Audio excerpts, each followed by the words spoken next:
Rectify చేసిన వాళ్ళకి పుట్టారు. ముఖ్యమంత్రులు కూడా వెళ్ళారు పీఠాధిపతులు అక్కడికి. ఆ పాము కారణాంతరాల చేత శివలింగానికే తల కొట్టుకుని శరీరం వదిలితే ఇప్పుడు అలాగే ప్రతిష్ఠ చేశారు.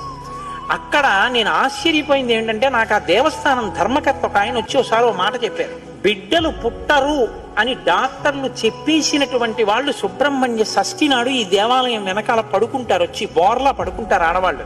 వాళ్ళకి కునుకు పడుతుంది, కునుకు పడ్డాక లేపేస్తాం.